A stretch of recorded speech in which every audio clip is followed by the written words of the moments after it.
Five star hotels आप लोगों में से तो बहुत गए होंगे, लेकिन इंडिया का तो मेरे को आइडिया नहीं है। लेकिन सिर्फ हमारे महाराष्ट्र में 45 फाइव स्टार होटल्स है, जिसमें से सिर्फ 22 से 25 पुणे में है। ये होटल्स इतने एक्सपेंसिव, इतने फेमस है कि आए दिन यहाँ पे वीआईपीज, हीरो हीरोइन सब आके ठहरते हैं। लेकिन इनमें से एक होटल ऐसा भी है जो फेमस तो है लेकिन किसी और कारणों से, क्योंकि आज से ठीक 8-9 साल पहले ये होटल्स भी बाकियों की तरह आबाद था। लेकिन एक दिन उस होटल में ऐसा कुछ हादसा हो जाता है जिसके बाद से वो होटल देखते देखते इंडिया की मोस्ट हॉन्टेड प्लेसेस में उसकी गिनती होने लगती है। हेलो फ्रेंड्स, आज की स्टोरी है कार्तिक की। कार्तिक एक्चुअली जो मेरे नेबर है पीयूष भैया, उनका फ्रेंड है। और ये स्टोरी मुझे पीयूष भैया ने हाल ही में सुनाई है और वो चाहते कि ये स्टोरी मैं आप तक शेयर करूं ताकि उनके फ्रेंड के साथ उस दिन उस होटल में जो कुछ भी हादसा हुआ था वो किसी और के साथ ना हो। क्योंकि आजकल जिसे भी देखो वो किसी ना किसी काम से, किसी वजह से होटल में स्टे करता है, भले चाहे वो घूमने गया हो या फिर किसी काम से गया हो। इसलिए आज की वीडियो को अपलोड करने का सिर्फ एक ही मकसद है कि नेक्स्ट टाइम से आप भी किसी होटल में चेक इन करने जाओ तो पहले इस होटल का बैकग्राउंड चेक कर लो। तो फाइनली आज मैं उनकी फ्रेंड की स्टोरी शेयर कर रहा हूं and I hope you will like this video as well. And friends, सबसे जरूरी बात, इस वीडियो में मैंने जिस के भी नाम लिए हैं, कार्तिक हो या पीयूष, वो सब इमेजिनरी नाम है। क्योंकि जिसने भी मुझे ये स्टोरी सुनाई है उसने अपना और उसके फ्रेंड का नाम लेने से बिल्कुल भी मना किया है। क्योंकि आज की जो वीडियो है और उसका जो स्टोरी है थोड़ा हाई प्रोफाइल केस है। हालांकि है तो ये हॉन्टेड स्टोरी, लेकिन उस वक्त पुणे का ये सबसे पहला केस होगा जिसमें भूत, मतलब जिसे हम आत्मा या फिर रूह कहते हैं, वो और पुलिस दोनों इन्वॉल्व थे। तो और ज्यादा बकवास ना करते हुए शुरू करते हैं आज की इस वीडियो को। कार्तिक का आज बर्थडे सेलिब्रेशन हो रहा है। घर में पूरी सजावट हुई है, बैलून्स लगे हैं, मेहमान सारे भी हैं, कार्तिक के कुछ इवन फ्रेंड्स भी आए हैं। माहौल खुशियों से भरा हुआ है। लेकिन कार्तिक, जिसका आज बर्थडे है, उसका मूड खराब है। उसे अपना बर्थडे सेलिब्रेशन करने का कोई मन नहीं कर रहा है। वो अपने मम्मी पापा पे गुस्सा हो रहा है, कह रहा है कि मुझे बर्थडे नहीं मनाना है, मैं केक नहीं काटूंगा वगैरह वगैरह। और कार्तिक का मूड आज इसीलिए खराब है क्योंकि ठीक 3 दिन पहले कार्तिक का 12 का रिजल्ट आउट हुआ है, जिसमें कार्तिक से कुछ ही नंबरों से पास हुआ है। क्योंकि ठीक एग्जाम से 1 महीने पहले कार्तिक की इतनी ज्यादा तबीयत खराब हो गई थी कि ना तो वो स्कूल जा पाता था और ना ही ट्यूशन। डॉक्टर ने उसे फुल रेस्ट के लिए कहा था क्योंकि उसके पेट में कुछ इन्फेक्शन हो गया था और कंटिन्यूसली 1 महीने एब्सेंट होने के कारण स्कूल वाले उसे एग्जाम में भी बैठने नहीं दे रहे थे।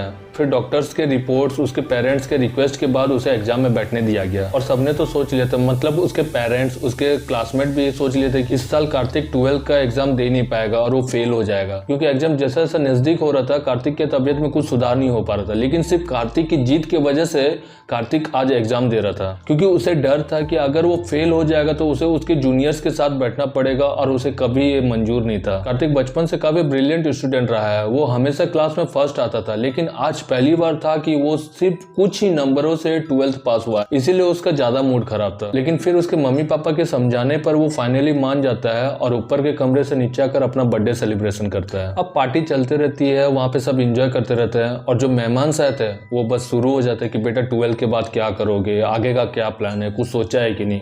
कार्तिक कुछ जवाब दे पाता इससे पहले उसके पापा ही बोलने लग जाते कि मेरा बेटा होटल मैनेजमेंट करे। ये बात सुनते ही कार्तिक थोड़ा सा चौंक जाता है और वो अपने पापा को देखता है, क्योंकि कार्तिक को उतना आइडिया नहीं था कि होटल मैनेजमेंट होता क्या है। क्योंकि इससे पहले आज तक कभी घर में भी किसी ने या फिर उसके पापा ने भी कभी ये टॉपिक नहीं उठाया कि कल के तुम बड़ा होकर होटल मैनेजमेंट करेगा या फिर कुछ भी। इसलिए उस वक्त तो कार्तिक कुछ कहता नहीं, वो चुपचाप रहता है। और बाकी लोग सुन के तो काफी खुश होते कि वाह बहुत बढ़िया है, ये अच्छा फील्ड है ये सब। फिर थोड़ी देर बाद पार्टी चलने के बाद जो लोग आए थे मेहमान साहब, वो धीरे धीरे चलने लगते हैं। काफी रात भी हो गई रहती है तो कार्तिक को भी थोड़ा नींद लगते रहता तो वो भी सोने चल जाता है। और दूसरे दिन जब सुबह होता है तो कार्तिक अपने पापा से पूछता है कि पापा होटल मैनेजमेंट क्या होता है। तो उसके पापा उसको समझाते हैं कि होटल मैनेजमेंट एक जैसे कि होटल में रह के मैनेजर हो, स्टाफ हो, हाउसकीपिंग हो, जैसे कि हम लोग गेस्ट लोग आते हैं उनको सर्विस देना होता है, सेल्स एंड मार्केटिंग रिलेटेड काफी नॉलेज मिलती है और भी बहुत कुछ समझाते हैं। तो और ये सब बात सुन के कार्तिक को भी बहुत बढ़िया लगता है, उसका भी इंटरेस्ट जागता है। तो वो भी ठान लेता है कि हाँ ठीक है मैं होटल मैनेजमेंट करूंगा, ज्यादा पैसे कमाऊंगा। अब उसके पापा उसे सपना तो दिखा देते हैं, लेकिन उस सपना को पूरा करने के लिए उनकी इतनी हैसियत नहीं थी, क्योंकि वो एक मिडिल क्लास से बिलोंग करते थे। फैमिली में सिर्फ उसके पापा मम्मी और कार्तिक थे।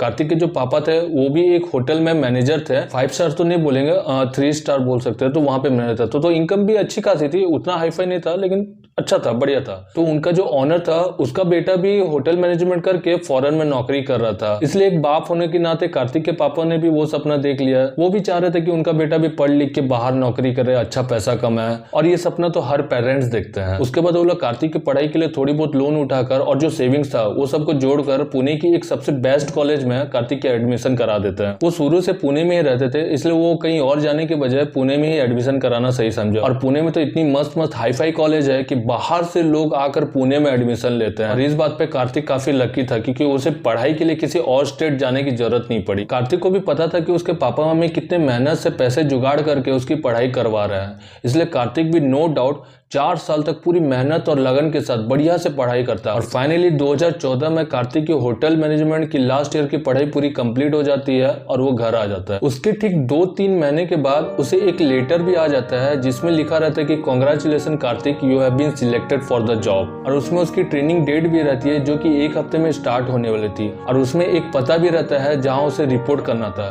और वो पता कहीं और नहीं, उसी हॉन्टेड होटल का रहता है। सॉरी दोस्तों, मैं उस हॉन्टेड होटल का नाम नहीं ले सकता फॉर सम सिक्योरिटी रीजन, तो थोड़ा सा मैनेज कर लेना। और वो होटल कार्तिक के घर से 10 से 12 किलोमीटर की डिस्टेंस पे थी, और वो दूरी भी कार्तिक को काफी आसान लग रहा था क्योंकि वो काफी एक्साइटेड था, नई जॉब, नया लोकेशन, इसलिए उसको कोई डिस्टेंस कुछ समझ में नहीं आ रहा था। तो कार्तिक पहला दिन रिपोर्ट करता है, वो तो होटल देखता रह जाता क्योंकि काफी बड़ा था, काफी सारे फ्लोर्स भी थे। तो पहला दिन तो उसका आईडी, उसका रजिस्ट्रेशन, नए कलीग्स के साथ इंट्रोडक्शन, ये सब में दिन निकल जाता है। और वो घर आकर इतना खुश रहता है कि अपने मम्मी को पूरा दिन भर की स्टोरी बताता है कि मम्मी आज ऐसा हुआ, नए नए दोस्त थे, इंट्रोडक्शन हुआ, ये सब काफी मतलब एक्साइटेड था। और उसकी एक खुशी देखकर उसके पेरेंट्स भी काफी खुश थे। तो दूसरे दिन फिर कार्तिक होटल पहुंचता है जहां उसकी ट्रेनिंग स्टार्ट होने वाली थी।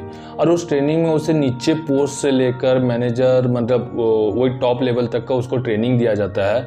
और हर ट्रेनिंग का एक ड्यूरेशन होता है जो कि शायद 20 से 25 दिन का होता है। तो ये सब उसे समझाया जाता है और थोड़ा बहुत इन्फॉर्मेशन दिया जाता है। ये सब में भी करके आज सेकंड डे भी ऐसे ही पार हो जाता है। फिर से वो घर आता, अपनी मम्मी को फिर से पूरा स्टोरी बताता दिन भर का कि आज ऐसा हुआ, ये सब में फिर पार हो जाता है। तीसरे दिन फिर कार्तिक होटल पहुंचता है और उसकी ट्रेनिंग का आज तीसरा दिन होता है। तो आज से उसकी हाउस कीपिंग वाली जॉब स्टार्ट होती है, जो कि मतलब आज से लेके उसको 20-25 दिन तक यही ट्रेनिंग उसका चलने वाला था। ट्रेनिंग में उसे गेस्ट को रूम दिखाना, रूम की साफ सफाई करना, बढ़िया से चेक इन करना, ये सब उसे सिखाया जाता है। ऐसे ही डे बाय डे निकलते रहता है और कार्तिक को भी काफी मजा आते रहता है। वो हमेशा घर जाके अपने स्टोरी बताते रहता है कि आज क्या हुआ।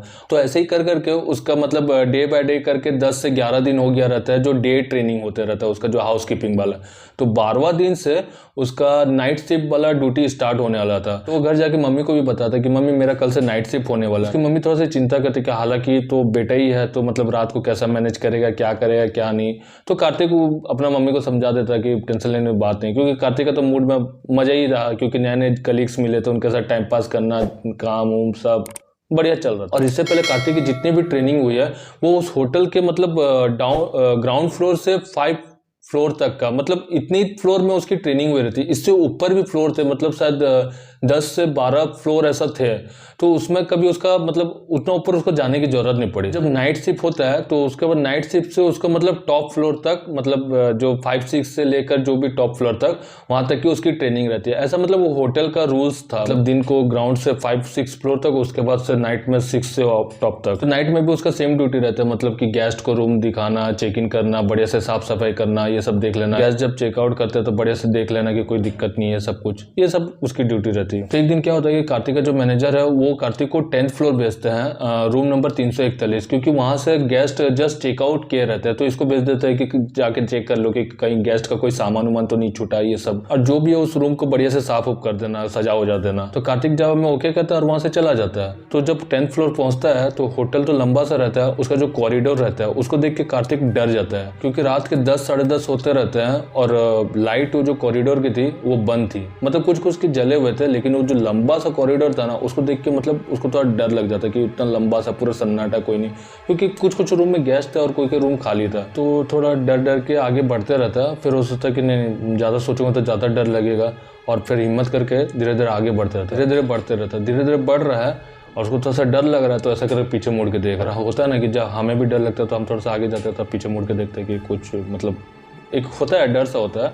तो ऐसे ही वो थोड़ा आगे बढ़ रहा है, फिर पीछे मुड़ के देख रहा है, ऐसे ऐसे करके वो लास्ट में 341 रूम में पहुंच जाता है। जब रूम के अंदर पहुंचता है तो उसको थोड़ा सा हिम्मत आता है। और वहाँ की रूम सब ऐसी थी कि मतलब जैसे कि दरवाजा एंटर करोगे ना तो पहले एक छोटा सा हॉल आएगा, हॉल से लग के एक मतलब ऐसा साइड से अंदर आप जाओगे तो बेडरूम है। तो अंदर जाके बेडरूम को चेक करते रहता है, बेडशीट वगैरह ठीक करते रहता है। तो क्या होता है कि वो बेडरूम ऐसा ठीक कर रहा है और उसे अचानक दरवाजा की ठोकने की आवाज़ आती है। वो थोड़ा सा चौंक जाता है, कितनी रात को कौन हो सकता है, और वो निकल जाता है बाहर देखने के लिए।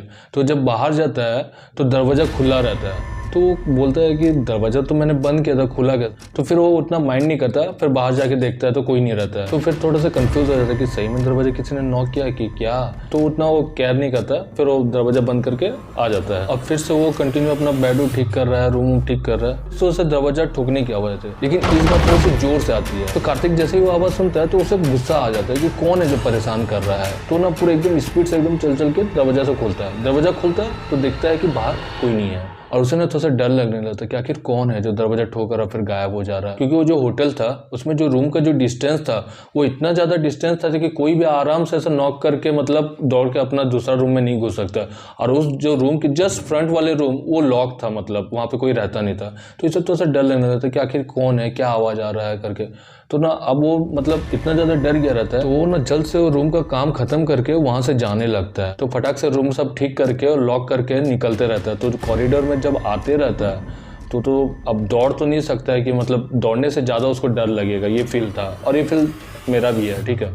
तो जब धीरे धीरे आ रहा है तो पूरा एकदम उसको लग रहा है कि मतलब पीछे से मतलब को ना कोई एकदम सट के एकदम चल रहा है उसके साथ, मतलब जैसा कि लग रहा है कि अब भी जस्ट उसको छू देगा। और वो सब चीज़ आपके साथ भी हुआ होगा जब आपको ऐसा कुछ लगता है कि जैसा पीछे से आपको डर लग रहा है, तो आपको लगता रहा कि कोई ऐसा आ रहा है, छू रहा है, तो आप ऐसा पीछे मुड़ के देखो। तो वो क्या करता है ना, वो मतलब पीछे घूमना भी नहीं चाह रहा है, ठीक है ना, उसको इतना डर लगा हुआ है। और वो कॉरिडोर के जस्ट आधा पहुँचे रहता है कि वो सीधा दौड़ना स्टार्ट कर देता है। वो सीधा एकदम दौड़ना स्टार्ट करता है और लिफ्ट बिना यूज़ के 10th फ्लोर से सीढ़ी से एकदम नीचे दौड़ के आता है स्पीड से। और जब वो नीचे पहुंचता है तो एकदम हाफ रहा है, एकदम ऐसा हाफ रहा और पूरे एकदम पसीना उसके आ रहा है। तो उसके कलीग्स उसको पूछते हैं कि इसको क्या हो गया, बिना ये लिफ्ट यूज़ किए मतलब 10th फ्लोर से सीढ़ी से ऐसा आ रहा है। तो उसको पूछते हैं कि क्या हुआ तेरे को इतने पसीने क्यों आ रहा है। तो वो बोलते हैं कुछ नहीं, मैं बस ट्राई कर रहा था कि 10th फ्लोर से मैं नीचे डायरेक्ट दौड़ के आ सकता हूँ कि नहीं। और ये कह के बात को वो टाल देता है। तो वो रात तो जैसे तैसे कट जाती है। तो जब सुबह जाता है तो उसकी मम्मी जब दरवाजा खोलती है तो एकदम वो थका हुआ है, एकदम पूरा एकदम नर्वस है करके वो अंदर जाने लगता है। तो उसकी मम्मी बोलती है कि इसको क्या हुआ, क्योंकि कार्तिक जब हमेशा आता था, जब भी वो काम से आता था तो कभी लगता नहीं था कि वो थका हुआ है, क्योंकि वो हमेशा एनर्जेटिक फील करता था। अपनी मम्मी को पूरे काम के बारे में पता था कि आज क्या हुआ क्या नहीं। तो आज कार्तिक एकदम थका हुआ फील करे, एकदम नर्वस है, ठीक है। तो वो आगे बढ़ते रहता, तो उसकी मम्मी उसको आवाज भी लगाती कि कार्तिक कर गए, लेकिन वो कुछ सुनता नहीं, अपने रूम में जाता और सो जाता है। तो शाम को जब वो होटल जाते रहता है तो उसकी मम्मी उसको पूछती है कि क्या वो तुम जब सुबह आए थे तो एकदम नर्वस फील कर रहे थे, कुछ बताया भी नहीं, मैं तुम्हें आवाज भी दी तुम सुने नहीं। तो कार्तिक उसकी मम्मी को कुछ नहीं पता था, क्योंकि उसे डर था कि अगर वो बोलेगा कि नहीं मेरे को कुछ रात को आवाज सुनाई दिया कुछ भी, तो लोग हंसेंगे कि इतना बड़ा हो गया डर। और ये सब सोच के उसकी मम्मी को कुछ बताते थे, बस बता देता है कि हाँ मम्मी मैं थक गया था थोड़ा सा इसीलिए। शाम को जब वो पहुंचता तो रेगुलर की तरह नॉर्मल सा काम धाम करते रहता है, ठीक है। और ठीक 9:30-10 जब बजते हैं तो उसको उसका मैनेजर बोलता है कि जाके 10th फ्लोर में रूम नंबर 340 में साफ सफाई कर दो, क्योंकि वहाँ पे गेस्ट चेक इन करने आने वाले हैं। लेकिन उसको जो मैनेजर आज ये ऑर्डर देता है वो नया मैनेजर था, तो उसकी बात को वो ओके करके वो चला जाता है वहाँ से। तो लिफ्ट में जब कार्तिक 10th फ्लोर जाते रहता है तो लिफ्ट में उसको पिछली रात वाली घटना याद रहता है कि आज भी कहीं उसे दरवाजा ठोकने की आवाज ना हो। जब वो 10th फ्लोर पहुंचता है तो कॉरिडोर देख के वो जितनी हिम्मत कर रहा था वो फिर से डरने लग जाता है, लेकिन पिछली रात वाली डर से आज जो डर रहा था थोड़ा सा कम था, तो फिर हिम्मत करके चला जाता है। जब रूम नंबर 340 पहुंचता है तो दरवाजा खोलता है। जब वो अंदर जाके देखता है तो एकदम चौंक जाता है, क्योंकि रूम एकदम ऐसा लग रहा है जैसे काफ़ी टाइम से रूम में कोई रह नहीं रहा है, क्योंकि पूरे जाले लगे हुए हैं, मिरर्स में धूल चढ़े हुए हैं, बेड में पूरा गंदगी है। वो अंदर रूम में जाता तो देखता है तो लाइट जलती नहीं रहती। तो क्या करता है कि अपना जो मोबाइल का जो फ्लैश लाइट था उसे ऑन कर देता है और उस बोलता है कि पहले अंदर की साफ़ कर लेता हूँ, फिर वो जाके बाहर का कर लेगा। तो अंदर का वो फिर साफ़ सफाई में लग जाता है। तो वो अंदर का रूम साफ़ सफाई कर रहा है, लेकिन उसको ऐसा लग रहा है कि उसके अलावा रूम में कोई और भी है उसके साथ। तो पूरा एकदम एहसास हो रहा है जैसा कि कोई बेड में बैठा है या फिर कहीं से चल रहा है, उसके पीछे से चल रहा है, ऐसा उसको लग रहा है। साफ सफाई कर रहा है तो ऐसे साफ करते करते वो मिरर की तरफ साफ ऐसा करते रहता है, ऐसा टॉर्च लाइट दिखा हुआ और ऐसा मिरर साफ कर रहा है। तो मिरर में अपने आप को थोड़ा बहुत देख पा रहा है, लेकिन वो साफ करते समय जस्ट लगता है कि उसके पीछे में कोई खड़ा है, तो एकदम चमक जाता है। वो पीछे से मुड़ के देखता है तो पीछे कोई नहीं रहता है, ठीक है। अब भाई उसकी हालत खराब, उसकी धड़कनें एकदम तेज हो गई, उसको पूरे एकदम दिखा है जैसा पीछे में कोई है। फिर थोड़ी सी हिम्मत लाता हो कि नहीं ऐसा कुछ नहीं है, क्योंकि उतना वो जानता था कि अगर ज़्यादा मैं सोचूंगा तो उसको डर लगेगा, ठीक है। तो फिर से ना हनुमान चालीसा एकदम बोलने लग जाता है, हनुमान ज्ञान को ऐसा करके पूरा एकदम बोल रहा है, ठीक है। वो बाबू जो हनुमान चालीसा पढ़ रहा है उसको थोड़ा सा हिम्मत आ रहा है, ठीक। बेड ऐसा करके साफ उप कर रहा है तो उसको एकदम लग रहा है जैसा पीछे में कोई खड़ा है, उसको मतलब चुपचाप देखे जा रहा है, ठीक है। मतलब कुछ कर नहीं रहा है, सिर्फ चुपचाप देखे जा रहा है।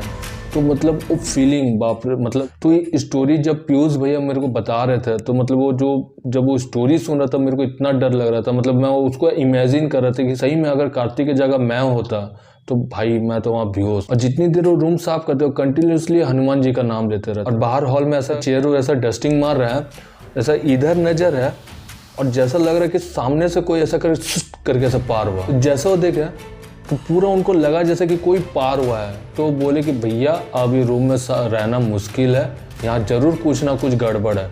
और वो ना वहाँ से भागने लगे। तो रूम से जैसा निकलते हैं उनको पीछे से कोई एकदम धक्का जोर से देता है और वो इतना जोर का धक्का रहता है कि पूरे एकदम दूर फेंका के ऐसा गिरते हैं। अब उनको लगी रहती है उसी चोट में। वहां से जो दौड़ लगा तो पूरा एकदम चिल्ला के जाते हैं कि बचाओ बचाओ बचाओ करके एकदम नीचे जाते हैं, ठीक है। जब वो ऐसा बोल के जाते रहते तो आमने सामने जो भी जितने भी रूम्स थे वहाँ पे जो भी गेस्ट रहते वो सब लाइट उठ जला के बाहर निकलते। तो एकदम ये कार्तिक पूरा एकदम दौड़ के एकदम जाते रहते पूरा सीढ़ी से बचाओ बचाओ। अब पूरा होटल में हल्ला, ठीक है। यहाँ से आप उनका जब वो ग्राउंड फ्लोर में पहुंचते थे कली गुली पूछते क्या हुआ करके, तो बताते हैं कि ऐसा सब बात है 340 में मैं साफ करने गया था तो वहाँ पे ऐसा कुछ लग रहा था कि जैसा कोई है, कोई उनको परेशान कर रहा है, मतलब उनके पीछे में कोई। और ये भी बताते हैं कि जब मिरर साफ कर रहा था पूरे एकदम किसी का परछाई एकदम उसको दिखा और वो कोई नहीं कोई एक लेडी सी थी। तो सब एकदम चिल्लाने लगते कि तुमको 340 में जाने कौन बोला तुमको 340, तुम 340 में गए क्यों? मैं कार्तिक बोलने लग जाते को जो नया मैनेजर थे वही मेरे को बोले जाने के लिए कि रूम साफ सफाई कर दो, कोई गेस्ट चेक इन करने वाले हैं। सब लोग चौंक गए, कौन मैनेजर बोले, क्योंकि आज तो कोई मैनेजर नहीं आया है, जो मैनेजर आने वाले हो तो लेट से आज ड्यूटी ज्वाइन करेंगे। तो सब चौंक जाते कौन सा नया मैनेजर आया, क्योंकि उनको किसी को कोई नया मैनेजर दिखा नहीं है। वो पहले से जो होटल के जो पुराने स्टाफ थे वो क्या करते कार्तिक को रिसेप्शन में लेके जाते और डेस्कटॉप में फोटो सब दिखाते रहते कि कौन मैनेजर बोला। जो भी एम्प्लॉय स्टाफ आते रहते उन सबका फोटो मतलब सेव होकर डाटा रहता है तो वो सबको दिखाते रहता है कि ये है करके। तो कार्तिक सबको देखते रहता, बोलता नहीं ये नहीं करके हटाते रहता है ना। पुराना एक फोल्डर में पुराना स्टाफ लोग का जो पहले से जो काम कर रहे थे जो अभी छोड़ चुके हैं वो लोग का भी फोटोज लगे थे। तो ये ग्रुप फोटो रहता है। तो ग्रुप फोटो में कार्तिक देखता बोलता कि ये मैनेजर थे। जितने भी पुराने स्टाफ थे सब चौंक जाते हैं, एक दूसरे का चेहरा देखते रहते। उनमें से एक बताते कि कार्तिक जो मैनेजर को दिखा रहा वो बहुत पहले ही मर चुका है और उसकी मौत का कारण वही 340 ही है। तो ये बात सुन के सब लोग सहम सा गए। सब पूछते कि आखिर कैसा हुआ था, क्या हुआ था करके। तो बताया कि बहुत साल पहले मतलब 340 रूम में एक लड़की आई थी चेक इन करने। तो जिस रात को आई उसी दिन सुबह उस लड़की का उस रूम में बॉडी मिला। वो सुसाइड कर ली थी पंखे से लटक के। अब होटल से अच्छा खासा चल रहा था, 340 रूम में गेस्ट आते थे जाते थे, लेकिन ठीक उसके एक महीने में ही एक गेस्ट ने कंप्लेन करा कि रात को जब हम सो रहे थे तो हमें कोई देख रहा था, कोई हमारे साथ था, ऐसा करके एक एहसास हुआ। तो ऐसा करके ना रेगुलर कस्टमर के ना कंप्लेन आने लगे। तो जो मैनेजर था हमेशा गेस्ट लोग की ये कंप्लेन सुन के वो भी परेशान हो गया। तो वो बोलते कि नहीं ऐसा कुछ नहीं है, ऐसा कोई नहीं है करके। तो एक दिन क्या करता कि ठान लेता कि आज रात को मैं रुकूंगा करके, और वो उस दिन रात को अकेला उस रूम में रहता है। और पता नहीं उस कमरे में उस रात क्या होता क्या नहीं।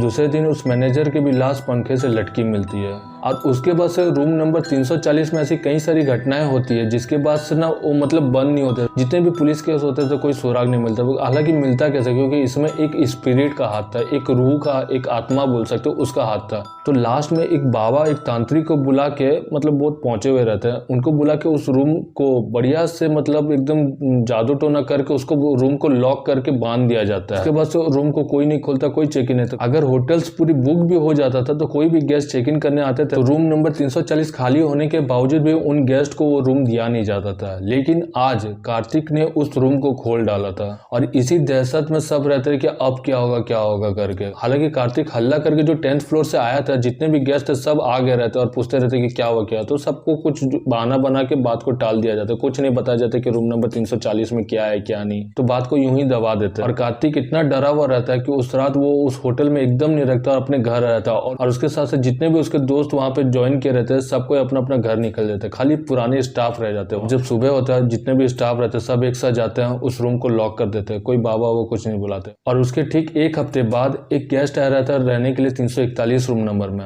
वो एक लड़का रहता है, वो रात को सोया रहता है और जैसा करवट बदलते वो थोड़ा सा ऐसा आँख खोलता है तो पूरा सामने में उसको वही सेम लड़की दिखती है। वो लड़की एकदम वाइट से एकदम मतलब एक फ्रॉक टाइप में लॉन्ग फ्रॉक पहनी हुई है, बाल एकदम आगे ऐसा आया हुआ है। उसको देख के वो डर जाता है और जोर से चिल्लाने लगा, लेकिन उसकी चिल्लाने की आवाज उस रूम से बाहर एकदम नहीं निकलती, कोई नहीं सुन पाता उसकी चिल्लाने की आवाज। और सुबह रूम नंबर 41 है उस लड़की की भी लाश पंखे से लटकी मिलती है। उसके बाद से उस होटल में बहुत सारे केसेस चलते हैं, उस होटल को बंद करने के लिए भी ऑर्डर आ जाते हैं, लेकिन फिर बाद में कुछ पैसे फेंक कर उस केस को बंद कर दिया जाता है। लेकिन वो सिर्फ एक केस नहीं था, पहले मैनेजर, फिर वो लड़का, कार्तिक, ऐसे कई सारे केसेस आने लगे जो उस होटल में ऐसे कुछ ना कुछ हादसा होते रहती थी। और यही सब केसेस और घटना को देखते हुए वो होटल इंडिया के मोस्ट हॉन्टेड प्लेसेस में उसकी गिनती होने लगती है। आप लोग सोचते होंगे इसमें कार्तिक और पीयूष भैया का फ्रेंडशिप कहाँ से हुई, तो मैं आपको बता दूं कार्तिक और पीयूष भैया की फ्रेंडशिप फेसबुक में हुई थी और इसी बातचीत के दौरान कार्तिक ने अपनी स्टोरी पीयूष भैया को सुनाई थी। और उसके बाद से वो होटल काफी कम चलने लगा। बहुत गिने चुने लोग जो कि वो होटल का बैकग्राउंड को नहीं जानते वही लोग उस होटल में चेक इन करते हैं, लेकिन अभी उस होटल के रूम नंबर 340 को किसी भी गेस्ट को दिया नहीं जाता। और इसीलिए मैं भी आप लोग से रिक्वेस्ट करता हूँ कि नेक्स्ट टाइम से कोई भी होटल, कोई भी जगह को आप रहने जाओ, स्टे करने जाओ तो पहले उस जगह का बैकग्राउंड आप बढ़िया से चेक कर लो, ताकि कल को आपको कोई दिक्कत ना आए, क्योंकि थोड़ी बहुत इंक्वायरी आपकी जान बचा सकती है। तो फ्रेंड्स आज के इस वीडियो को यहीं एंड करते हैं एंड आई होप कि आपको ये वीडियो आज का पसंद आया है।